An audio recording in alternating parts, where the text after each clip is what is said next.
yerinde sade. Profesör mənə sihirli beyin güvəndi. Bununla da sihirli yüksəklik yarattı. Yəni robotsan. Beləliklə həyatım çox dəyişdi. Başıma müxtəlif, maraqlı hadisələr gəldi.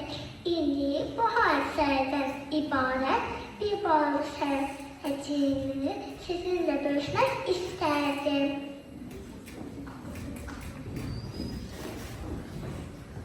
Həyatın uşaqları ailənin başına toplaşmışdılar. Onlar ortada sıxılıb qalmış Mimiyə heyrətlə baxırdılar. Bu ən qısadır, bu necədir gözəldir. Biz sənləri tam görməmişəm, laf oynamışayıq. Mimi başını qaldırıb etiraz etmək istədi. Amma yadına düşdü ki, Aylin ona uşaqların yanında danışmamağı tapşırıb. Bizim boşuna profesörü tanıdım. Hərdən onu görməyə çıxardı.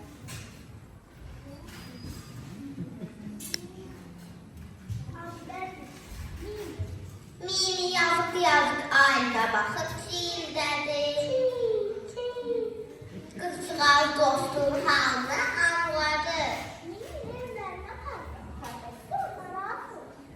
Sağ ol Mimi, sağ ol, yenə də gələrsən.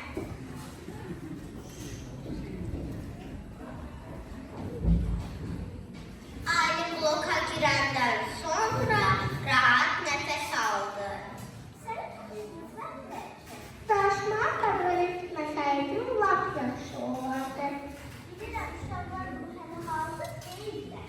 Sən konuşlar, bütün bir-birinə dəyərlər. Xoşbaxt restorasına tanışılmazdır.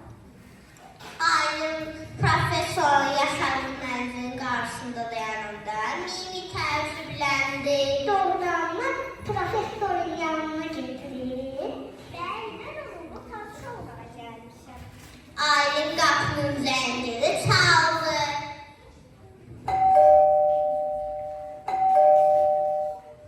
Onlar xeyli gözlədilər. Qapının zəngini bir də çal. Profesör ağır işdir. Yəni xidmətçi qapının evdə deyil. Aylin qapının zəngini yenidən çaldı.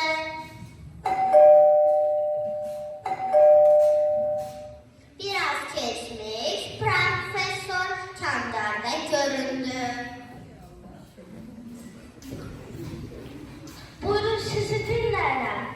Mənim adım Aylindir. Sizinlə qonşuyam. Ucadan davranış, ucadan bağlanış. Mənim adım Aylindir. Sizinlə qonşuyam. Komşu kız, Aylin ne güzel, bana göre kulluğun Aylin kızım. Mən sizinlə tanış olmağa gəlmişəm. Demek bana tanış olmak qəlbədir.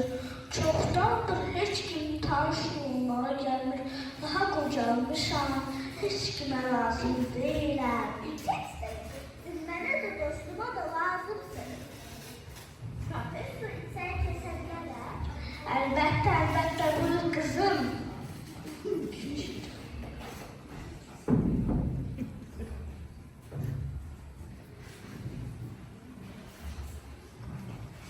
Mətbəxdən çay və qəhvə götürə bilərsiniz. Çox sağ ol, mən tək gəlməmişəm. Yanımda dostum gəlmişəm.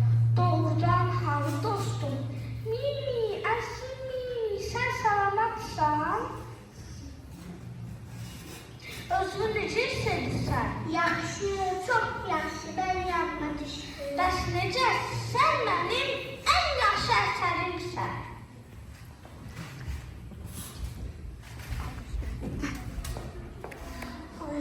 Bitti.